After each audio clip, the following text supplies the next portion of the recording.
Hey you guys, we're live again this week, and glad to have you guys here. We had a great response last time, something like 740 something views, so that was incredible. And as you guys join us, feel free to ask any kind of questions that you guys have. We'll kind of say that throughout the process for those that join on too.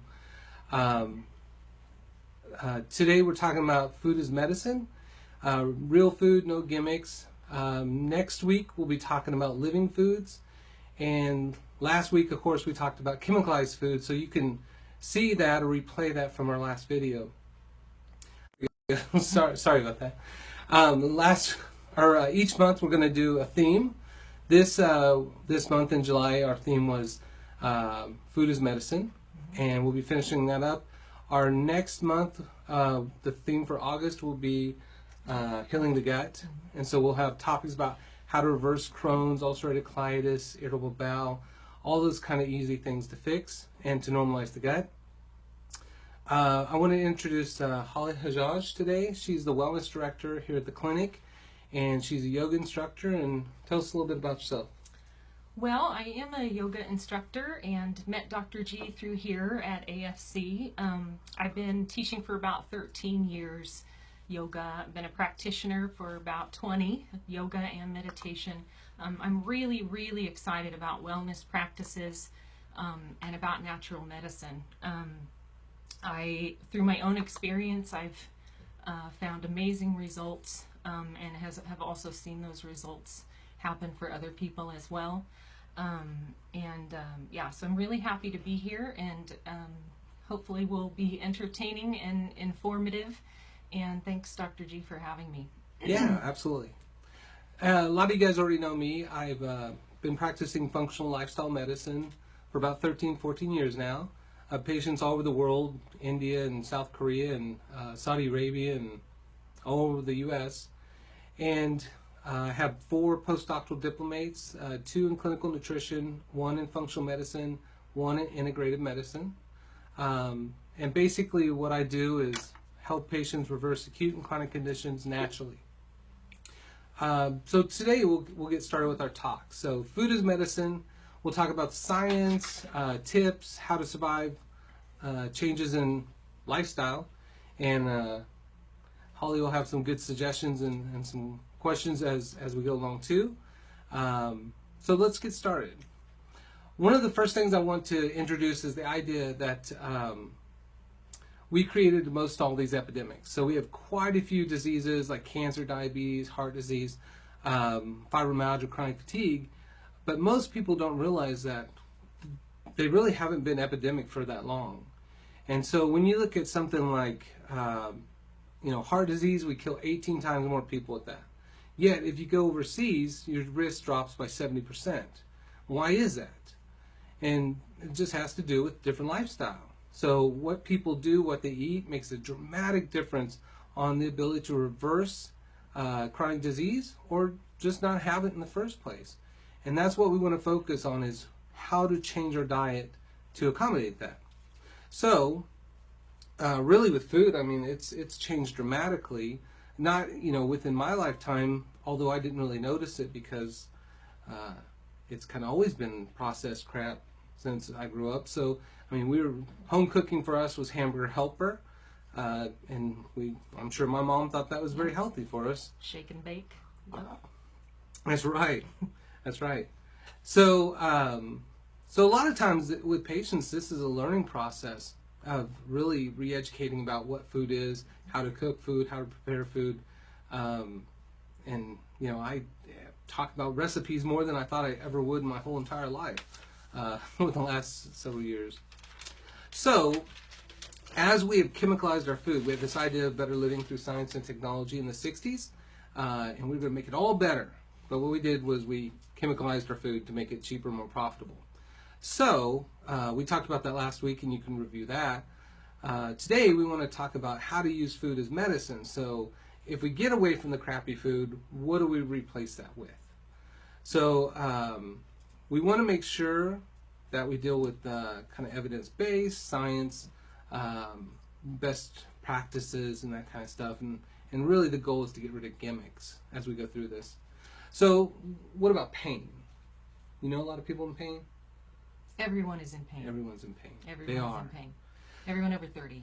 Yeah, so it takes a pretty big toll on us. We're supposed to heal from pain, but if we chronically damage the body, then we end up in chronic pain from doing chronic things like that. But the messed up thing is we're supposed to eat our way out of pain and we don't. So a few things, something as simple as turmeric. So turmeric is like all over the place. Everybody loves turmeric. It's tons and tons of research get pushed over Facebook, greenmedinfo.com. Lots and lots of love for turmeric now. What a lot of people don't know is turmeric's usually promoted for anti-cancer stuff, but really turmeric is one of the most powerful anti-inflammatories that we have. That and ginger too. Go ahead. I'm just going to ask for those who might not know, what is turmeric? Oh, that's a good question. All right. So turmeric is a root that looks like my polo here. It's orange. It's about the size of fingers, especially like my fingers. They're little roots that you can grow.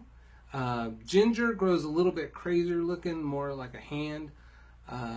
And ginger you can easily find in like Dillon's in the produce section. Whereas turmeric, you usually have to buy that. If you buy the root, you can get it at the health food stores sometimes. Other than that, you can kind of order it. But really, most people get it in powdered form. So it's an orange powder that's a lot of people know as the base of like curry, which is very anti-inflammatory. And delicious. And delicious, yes.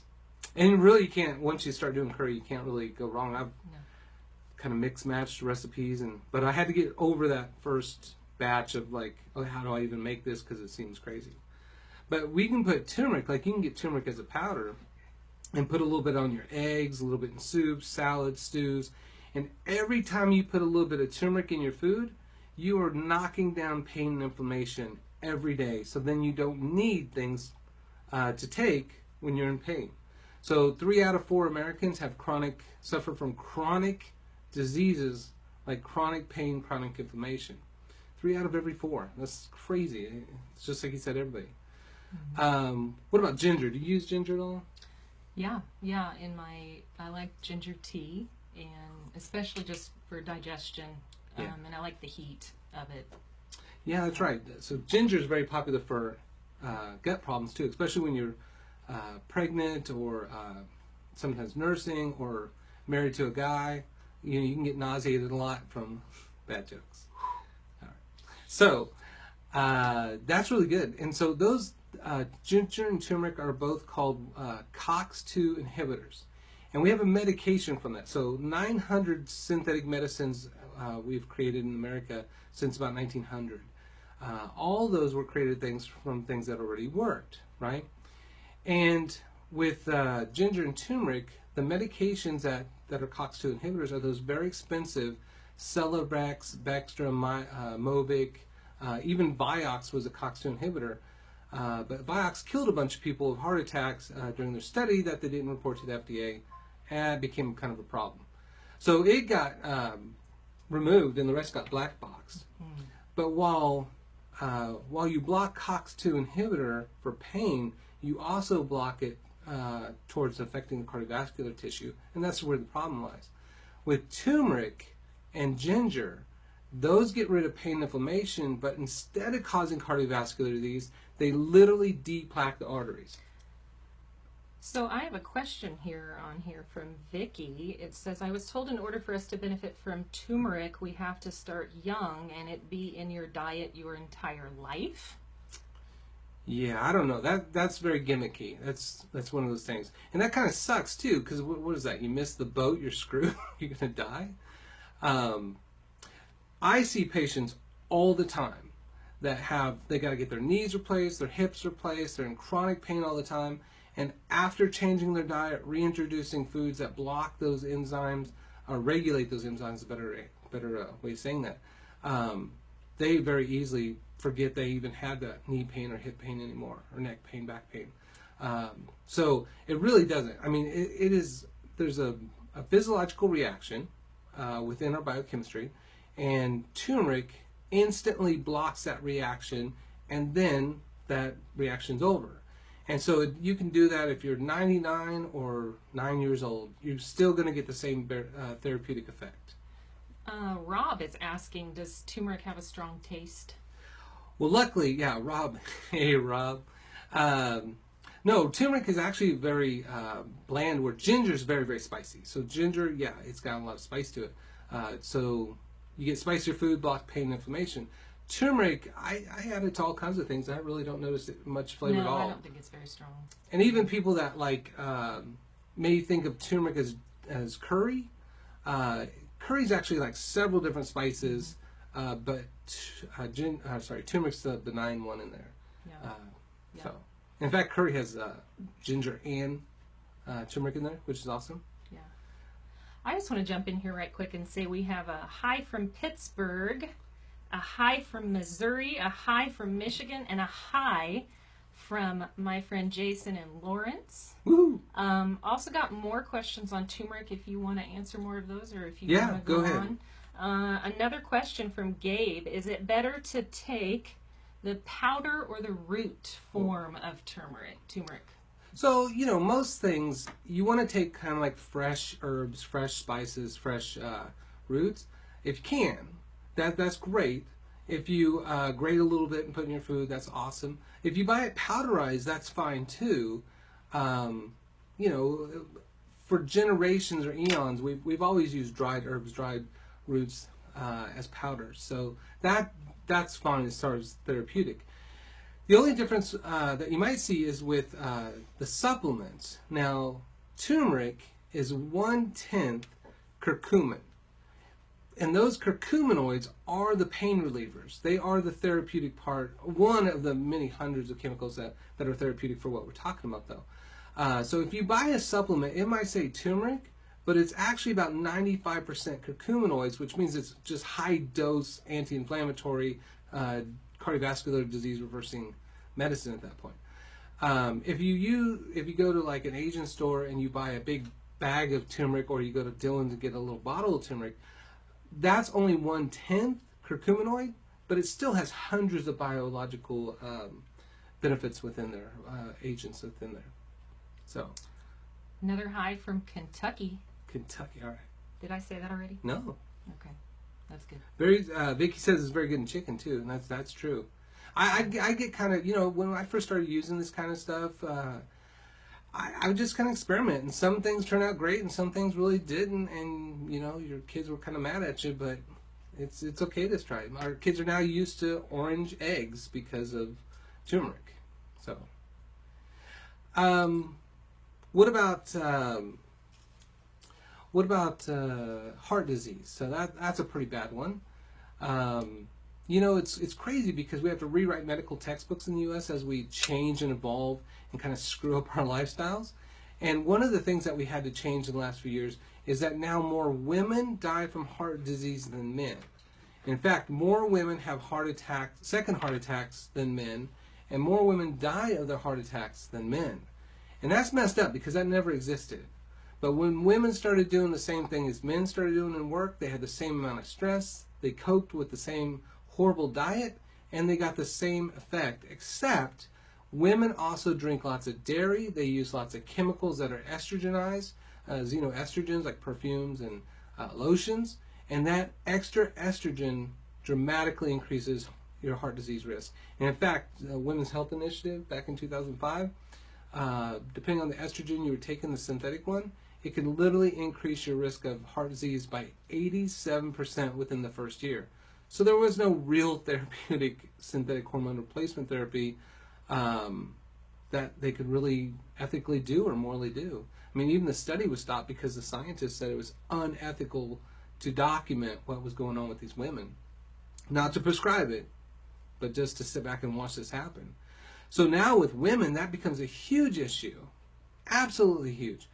And now we're actually seeing heart disease younger and younger. So, it was like crazy when I first started school that someone like under 50 would have like a quintuple bypass. And then it was age 40. And then we start seeing 30-year-olds having heart attacks now, which is insane. But we see heart disease starting in children as young as 10 years of age now.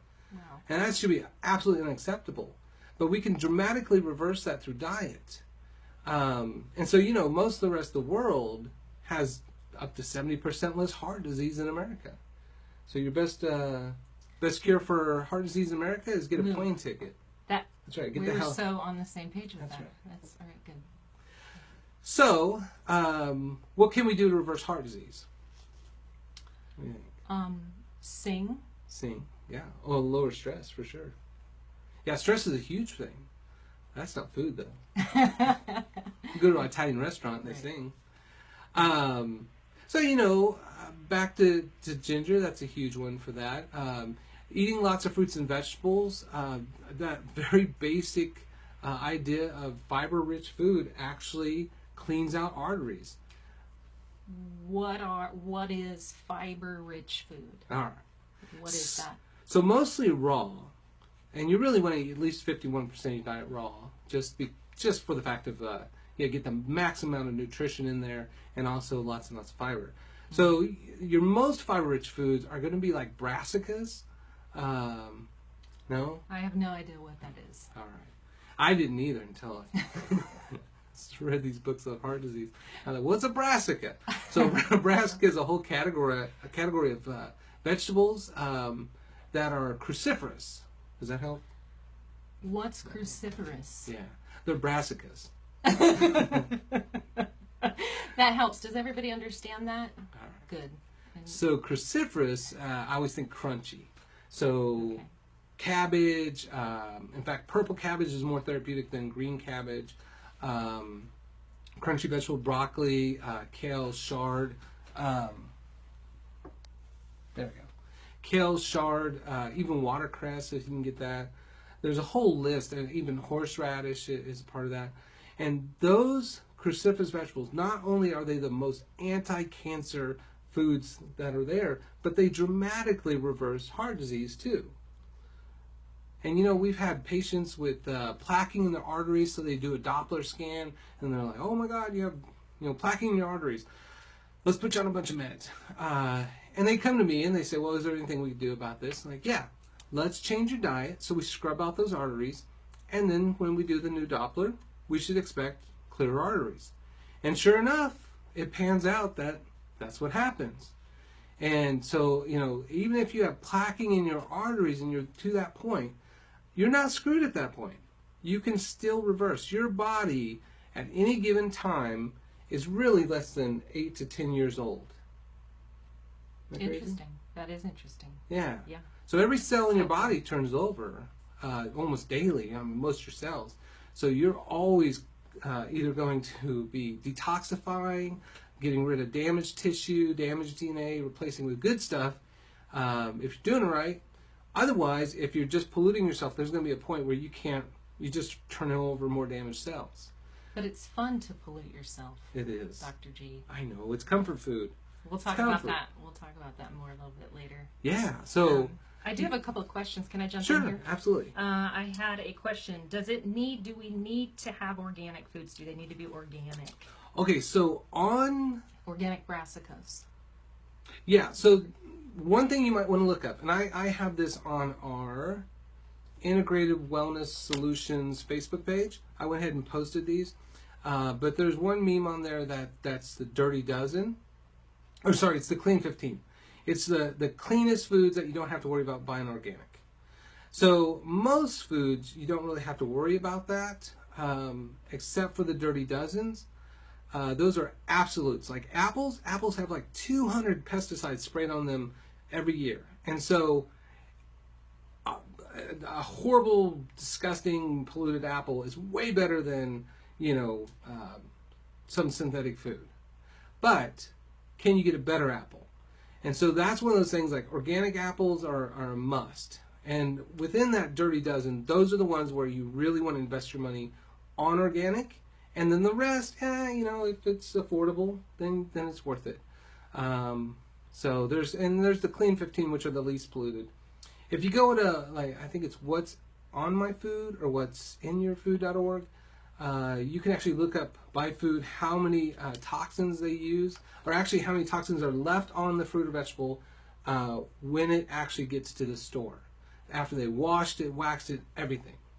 So, and if you look at like halo oranges, there's wax resin. That's what they use to protect it and its freshness. But if you look at there's ones that look like halos, but they're not. And they have these horrible chemicals in there to keep their freshness. So, I mean, even just looking at that makes a huge difference of which one to buy. So it doesn't have to be organic. Again, it's going to be by what you can afford and what's available. But look at that Dirty Dozen list on Integrated Wellness Solutions on Facebook, and that's what you want to really go by as far as purely organic ones. And as far as those foods go, as far as foods in general go, we have another question. Top 3 superfoods. Can you go there? Hamburger, fries, and macaroni chips. And cheese. Macaroni and cheese. Pizza. Oh, superfoods. Okay. Okay. Okay. Well, I could go with the kale, right? It's most nutrient dense. Really, with food, you want the brightest, darkest, richest colors and flavors. That's your most nutrient dense. Top 3, I like wakame, dry wakame or nori, which is seaweed. I think that's phenomenal. Helps your thyroid and boosts your energy. In salads, you do these things. Yeah, you can shred it up, put it in soup, salads, stews. Probably steam it too, yeah. Right? Yeah. And then even like a basic organic apple, not the red delicious, I hate those, but like a Fuji or a Pink Lady or something like that, Gala. Those are still kind of like the center of health. I mean, they're tried and true. I like those as a good staple because you can find them everywhere and they're always really good. And then, because I don't want to get too gimmicky, like, oh, only the acai berry, but where are you going to get them? And then probably berries. Berries are probably your other one. That's a really good superfood. Again, wide variety. So, what about foods that heal cancer? So we kind of tapped into the brassicas. So with cancer, it's really messed up because we went from 1 in 8,000 that have cancer in the U.S. to this just massive epidemic. So breast cancer wasn't a big deal before 1960, prostate before 1950, skin cancer before 1940, basically. So you can trace all these cancers where they just rare and then boom, sudden epidemic with those.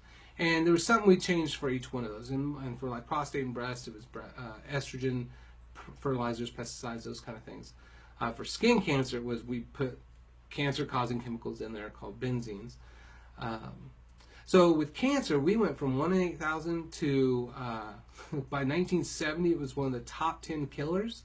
Took till 1970 to become a top 10 killer. And now, it's the World Health Organization predicted that if Americans didn't change what we ate, that by 2010, every man, woman, child born after that date will have cancer. And that's what we're expecting now. So we went from 1 in 2, 1 in 8,000 to 1 in 2, so now the expectation is 1 out of every 1 Americans. So, when you look at the chemicals that we talked about last week, that we eat and drink all these cancer-causing chemicals, it's not a surprise. It should be like, yeah, you're going to have cancer because you consume it. Especially when we're talking about coal tar, right?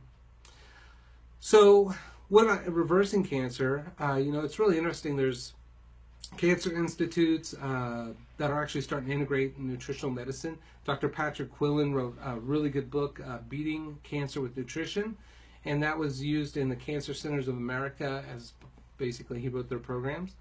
And, for the most part, I was just blown away. I actually taught a postdoctoral diplomate class on reversing cancer, and that book was profound to me, There wasn't a lot of other books like that. And I have a whole shelf of books on how to eat your way out of cancer.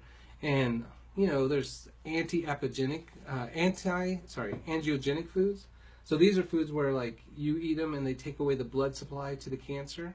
But it's brassicas and, tofu and fruits and vegetables and berries and nuts and seeds. So again, that's why people that eat like that don't have cancer in other countries. When you look at like the breast cancer diet, it's just mostly cruciferous vegetables, green tea. If you look at like the anti-prostate cancer, it's the same basic thing. One of the nice things about estrogenic cancers is lots of fiber actually binds to the estrogen and helps remove it. People that take milk thistle, or you can actually eat that from your yard and make tea with it, that actually helps process estrogens through the liver a lot better. I have a question. All right. So we're talking about veggies and fruits, and tell me your thoughts on meat. Oh, man.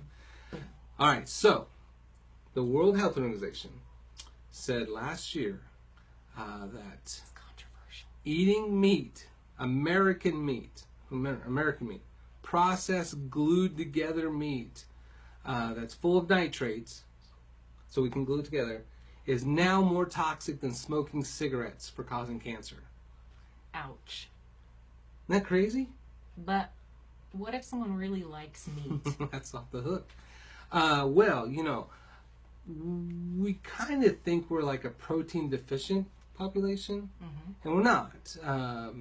Most people want to eat a lot of meat. They have build muscles, want to get strong as a horse. But the horse didn't eat a cow. The horse ate a bunch of plants. So it eats salad all day, and it gets super strong. But if people want to eat meat, they just need to eat meat that's anti-inflammatory. Americans get 40 times the inflammatory foods as the anti-inflammatory foods. So they're 40 times more likely to have heart disease, arrhythmia, irregular heartbeat, hypertension, pain, inflammation. I mean, literally, the meat they eat can cause them to have chronic headaches, chronic back pain, right? So you want to eat meat that isn't corn-fed, is really the gist. Can you speak about bacon? Because Aching for bacon. there are a lot of bacon lovers. Bacon's the devil, man. Bacon's the devil. But it's delicious. Nothing tastes that good. That's that's that bad for you. A pig takes a salad and makes bacon. So I don't know. They got free range pigs, but most pigs, I don't know if people know this, but most pigs in the United States, like 97%, are raised in cages the size of my desk. And when I went to the Kansas State Fair, they had the Ag Center there, and they were telling us about how it's important that pigs stay in a pen that small because it helps protect them. So that's sick. And then they have tons of antibiotics that they give to them, and the floors are graded so they pee and poop right through there, and workers lose their fingernails and get sick all the time. Yeah. So, again, it's not the pig's problem that the pigs end up with all these parasites and horrible things. There is wild caught, or not wild caught, but free range. At Target, they have Applewood or something like that, and they're free range pigs. And so if somebody's going to eat bacon, that would be your healthiest type of bacon because they're eating plants and seeds and nuts, Folks, you can breathe a deep, deep sigh of relief now. But don't eat bacon. But sometimes. Sometimes, okay. Yeah, and again, there's always what you're doing now, and if what you're doing is not working, then you got to do something better. Then there's always the best, and then there's always the optimal. And the optimal may not always be affordable or even around. And so, I used to lecture with a doc who, he'd be like, oh, you only got to get this thing. And, well, where are you going to get that from? Well, it's in Oregon. Well, what the hell does that help anybody for? That doesn't help anybody. What can I go to Dillon's and get on a budget? Right? And really, eating healthy should not be expensive. It should be dirt cheap. The healthiest populations in the world eat dirt stinking cheap, right? And so it doesn't have to be all this kind of, fancy stuff. It just really has to be very basic fruits, vegetables, nuts, seeds, legumes, greens. And then, the most expensive thing that you're going to eat anyways is meat. So just eat a hell of a lot less meat. And whatever meat you do eat very good meat. So if you get a free range chicken, it might cost a little more. But then you crock pot that, pull all the meat off, eat, about 5 times less meat. And then you have that expensive chicken might serve 5-6 meals instead of 1 or 2. So meat should flavor the food. Meat shouldn't be the food as much as possible. Again, it's processed.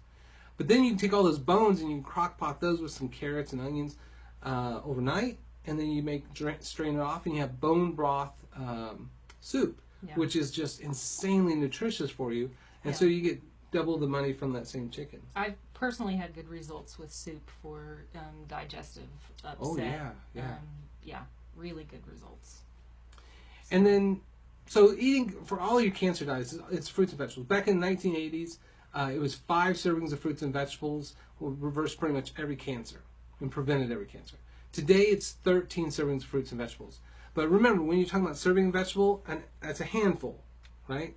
So, big giant apple, 2 handfuls. A banana, 2 handfuls. A mango, 2 handfuls. So, remember, it's a handful is a serving. And so then, if you're eating 3 fruits and vegetables, 3 servings of fruits and vegetables, or 4 on your plate, it's not anything to get that. So, Right. and then one thing like anxiety, depression, it's all food. It's that chemicalized, high glycemic food. It's foods that instantly convert to sugar.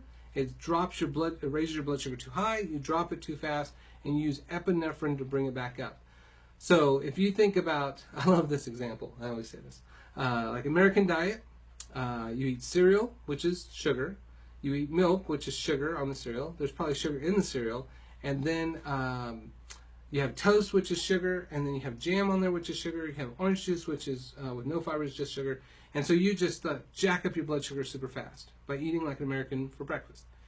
Then your body overproduces insulin. It drops down too low, and you have hypoglycemia.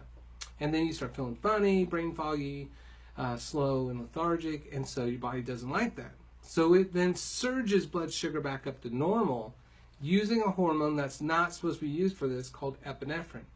And that epinephrine is fight or flight. So then people are sitting there just, their heart's beating, their mind's racing, and they're just like, I need to run or fight or get the hell out of here. But all I do is eat breakfast. So it makes no sense whatsoever.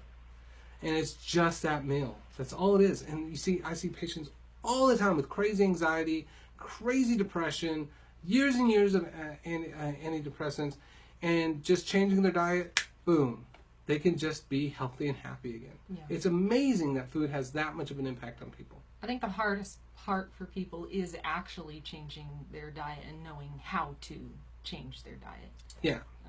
So this is helpful for sure. And Vicky says something about stevia. Stevia is good. You don't want to use stevia all the time, but maple syrup, honey, Don't do agave. Agave is a process like high fructose corn syrup, and so you see fatty liver disease with that, even in children.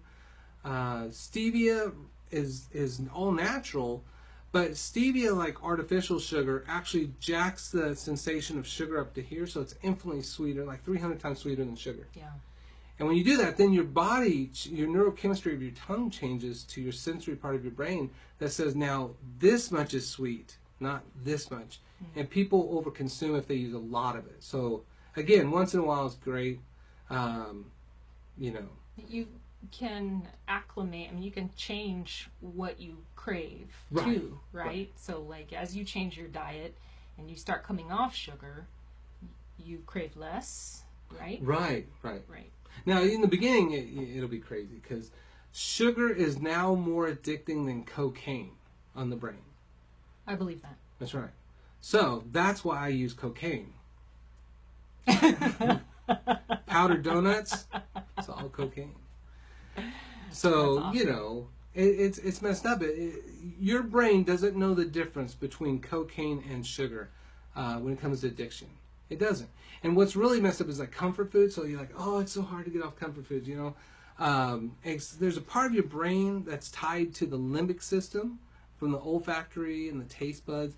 And that limbic system's tied to memory too. And so we actually end up not only having addiction, but we have memories of that addiction and that comfort. And that's why comfort foods are comfort foods. Right. And your 2 main ones? What do you think? Go ahead. No, what do you think your 2 main comfort foods? I was just thinking that food is love. That's all. Yes. Yeah. So, bad food is love, and it's the kind of love that runs up your credit cards and cheats on you and then wrecks your car. So that's wheat and dairy as a boyfriend, right? Wheat and dairy causes way more problems than, right? Yes. But then there's fruits and vegetables, who's that guy that's nice in the guy. friend zone, right? So, wheat and dairy, those actually have morphine in there. Do you know that? Morphine. Yeah. So glutenomorphine for bread is one of the 3 major proteins, and casomorphin in dairy products. So that's why Johnny breaks your heart, you go eat ice cream. And go make it all better. Food is love at that point, right? Right. Who needs Johnny when I got Rocky Road? Right. Right. So, and then when Sally breaks my heart, I just go make some bread or something. I don't know. I go to the movies. I don't know.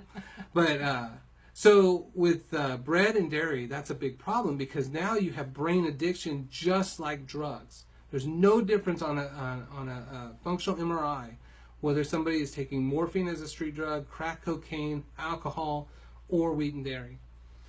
And literally by, it actually downregulates your own production of like dopamine. In the beginning, it's just like, wow, this is awesome. And then eventually you downregulate it if you eat it all the time.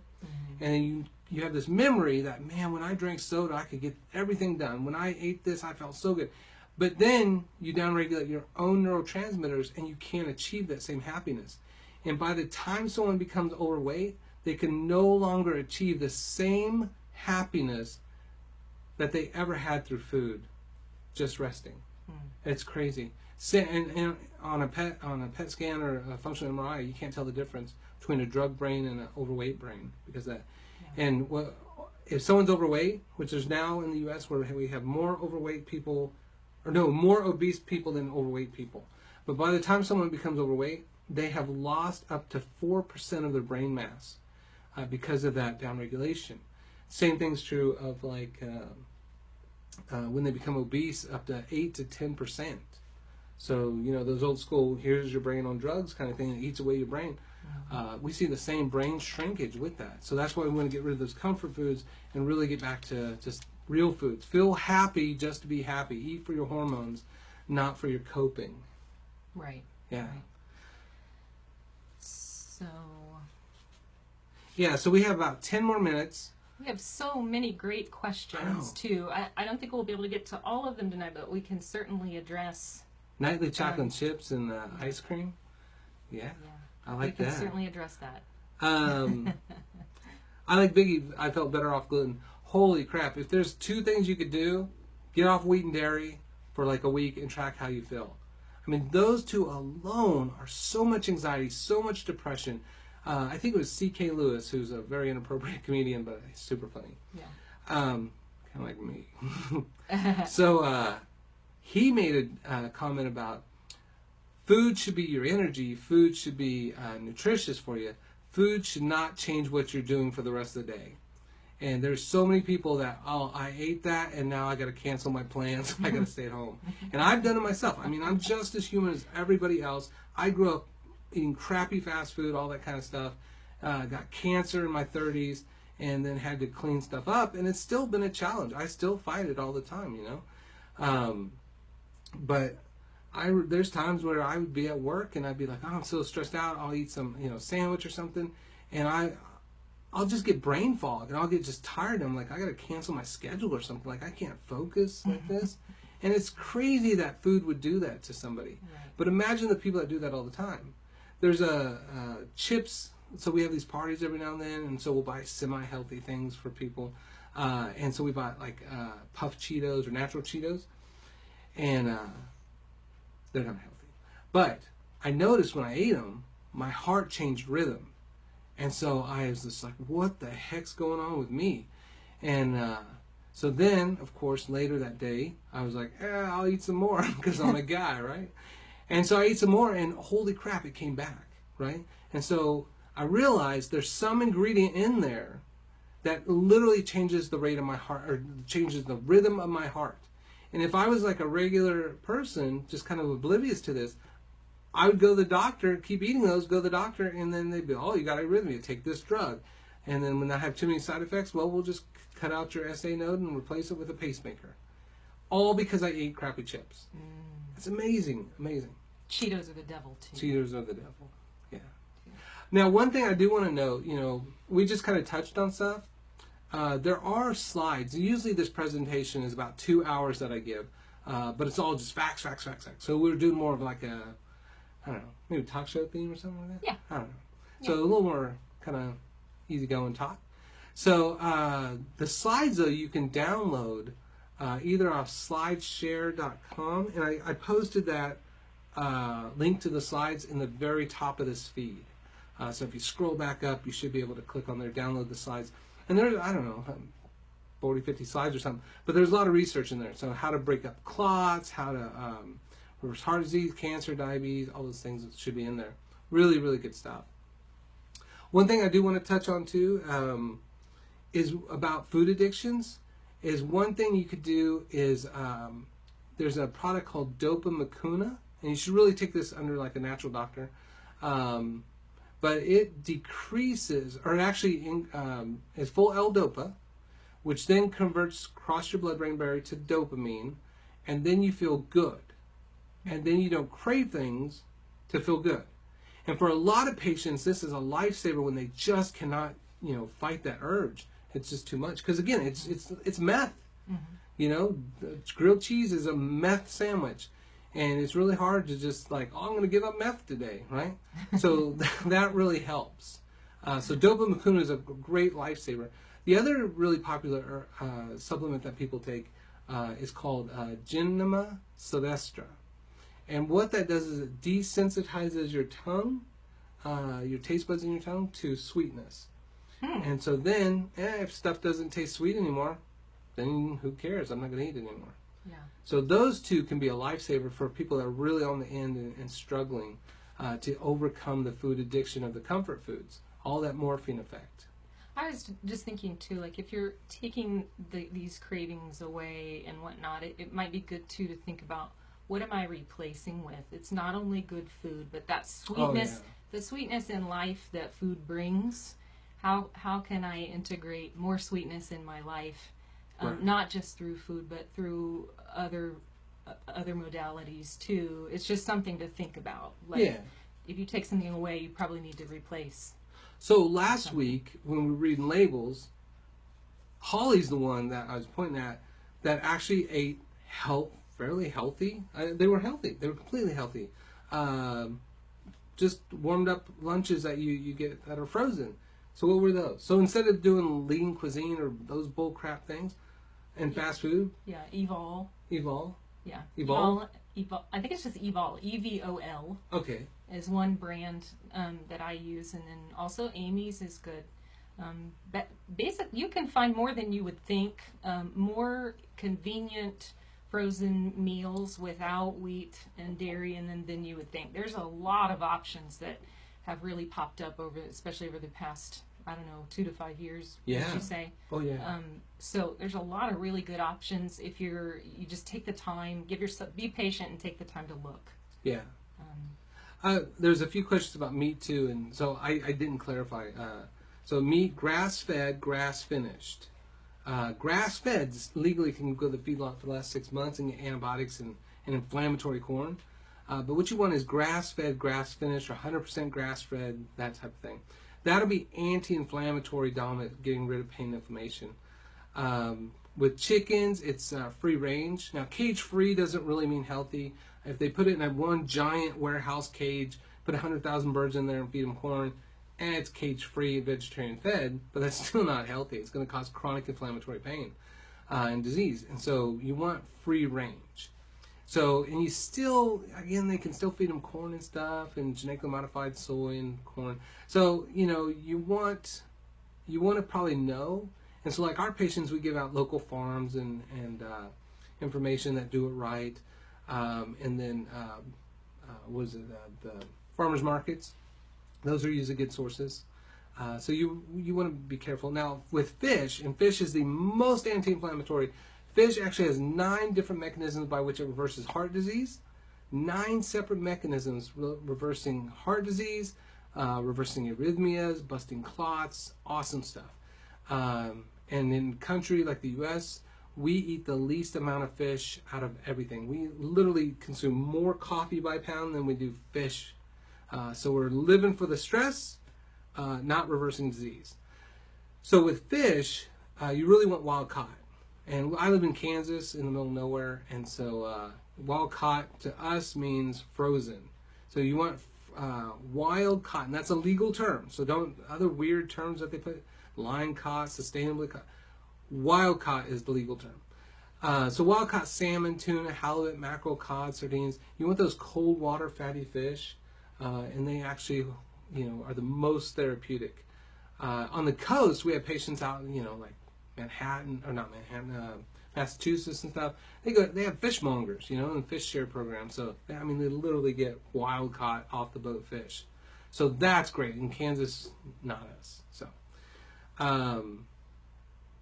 what else? The oceans with Fukushima, so I think it's Dr. Douglas. That's a good point. So the only fish you need to worry about really is tuna in that aspect, because tuna is about 500 to 800 pounds. They're just massive, right? They're like 2 people from Michigan. And they are more bioaccumulatory because of that. And because of the Fukushima explosion in Japan, that radiation has leaked across to be detected in California, and that's the prime ground for tuna. So that becomes a big issue. So out of all those fish, that's a great point, is, be careful about tuna. If you get tuna from Morocco or from Alaska or somewhere else, not China, but somewhere else, sorry China, never eat anything from China at all, ever. So that kind of fish would be better. So I even had some herring. It was wild caught, and it was from China, and it was in my cabinet forever. I just couldn't do it. I finally gave it away because I don't know what they're doing. All right.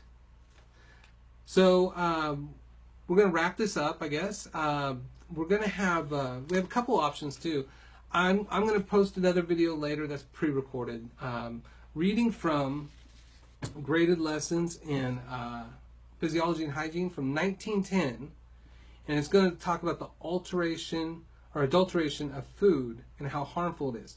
And I love this because this book is from 1910, and it was taught in the McPherson School District here in Kansas. This is what we used to teach kids about changes in our food, and it talks about how, I could literally, when I read from this, I could be talking at a seminar, and they would think it's cutting edge information. And in 1910, we knew how bad this stuff was. Also, if some people, we're going to go through some of your questions, try to answer them too, even after we're off. Yeah. But we're going to try to pick maybe a few questions. If you guys have something that you want to see more of or talk about maybe next time, let us know. And if it's something really good in between our themes and our topics for each week, we don't mind putting that on for you too. Okay? This is really, we're here to serve you, and we want to know. I'm here to serve myself. Me too. Just kidding. Oh. Okay, sorry. Let's go on. So, we want to have fun with this and stuff, And I know it sucks because there's so many people that are sick, but, it's not, it doesn't have to be hard. It doesn't have to be expensive. No. So, a few things as we wrap things up. Next week, we're going to talk about living food. So, that's Tuesdays at 6:30 again. So, we'll talk about fermented foods, kombucha. Maybe might have time to make some. And then next month, our theme is for gut conditions. So anybody that has irritable bowel, Crohn's, ulcerative colitis, chronic constipation, diarrhea, any of those kind of things. Those are some of the easiest possible things to reverse for most patients. It's unnerving how it is. And so that's that kind of thing of patients are chronically suffering, or patients are suffering needlessly because of what their current doctor doesn't need. And their current doctor will always say at the gastroenterologist, it's not your food, it's not your food, it's not your food. And then it turns out to be your food. So. Well, it makes sense. Your body is made out of your food. That's right. We're biochemistry that eats biochemistry to support our biochemistry. Yes. That's the nerd way to say it. Biochemistry. Biochemistry. One more time. Okay. Biochemistry.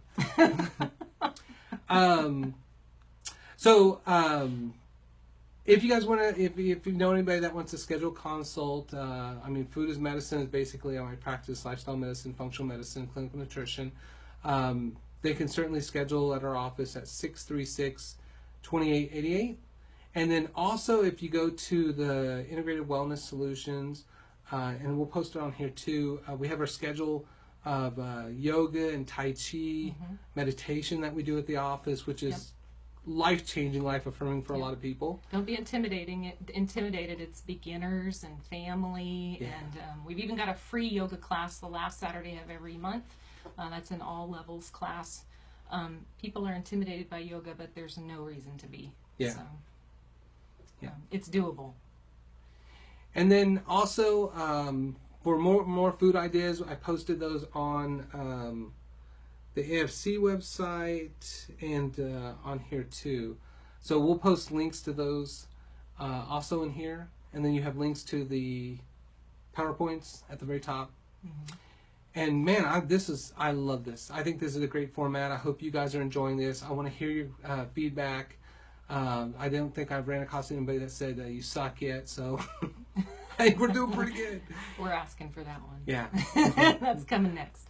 We got that last week, but that was just my mom saying that, so she doesn't count. Okay.